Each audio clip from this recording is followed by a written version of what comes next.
Welcome back. Strict lockdown regulations had a positive impact on the fight against rhino poaching and environmental issues in general, cases declining for poaching by at least 30% last year during the hard lockdown. Now, though, some of the restrictions have been eased. It appears the numbers may be on the rise again. It's such a pleasure to welcome to ENCA well-known anti-poaching expert, conservationist and wildlife veterinarian, Dr. William Fowles, who's taken time to speak to me this morning. Dr. Fowles, good morning to you. And I imagine for conservation and protecting animals, lockdown was great, not so good for the tourism sector. So I ask the following question, respectful of that.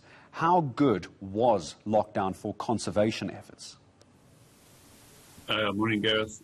Yeah, unfortunately, the lockdown issue for conservation, apart from that first 3 months where we had a real dip in the poaching, things have started to rebound back to their old levels.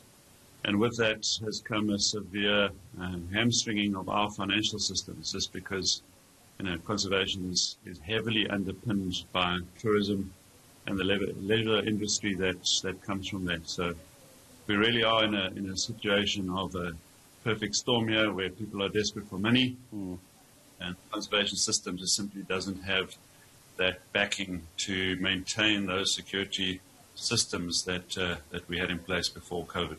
So this is almost a case of it's a rock and a hard place, isn't it? The more tourists you get in, the more interests in rhino, but you need the money in order to protect the rhino. But with that come more people who are targeting the rhino. That's essentially the conundrum you find yourselves in.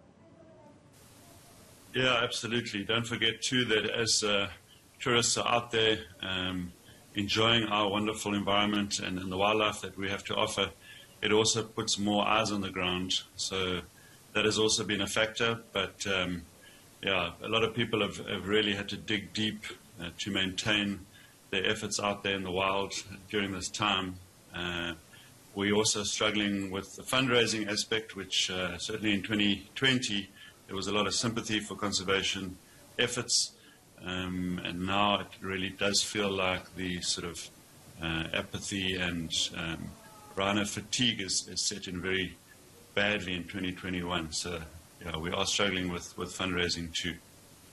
We're taking a look, Dr. Fowles. I know you can't see it, but I'm seeing visuals of rhino still with their horn, which is the way it should be, of course.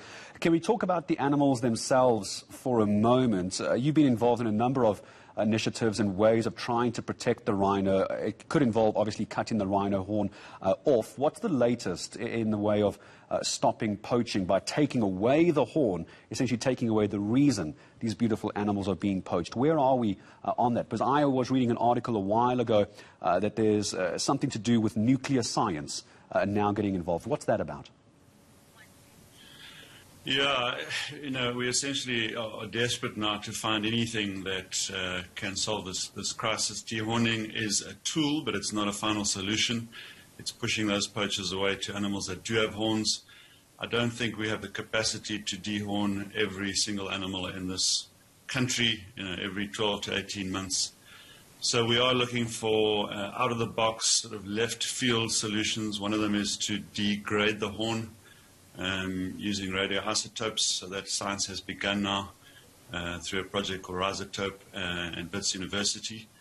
But it really just emphasizes how desperate the situation has become. On the surface of things, because our rhino poaching stats are lower, people, I think, have the impression that we are getting on top of this crisis. But statistically, it's all a relative term, that, and the reality is we're not getting on top of our rhino poaching crisis yet. And that's why I wanted to speak to you this morning, Dr. William Fowles, to find out just how bad it's actually been. You're right. The impression is that with the numbers coming down, we were on top of it, but there's mitigating factors surrounding that. I'm going to say thank you to you for now having brought to attention once again the fight against anti-poaching has not ended. In fact, it's still as bad, if not worse, than it ever was as well, but with doctors like William Fowles trying to do what they can, not being helped, of course, with the lockdown. The lockdown has taken away tourism, that's taken away money to protect these animals. We're back in a moment here on ENCA.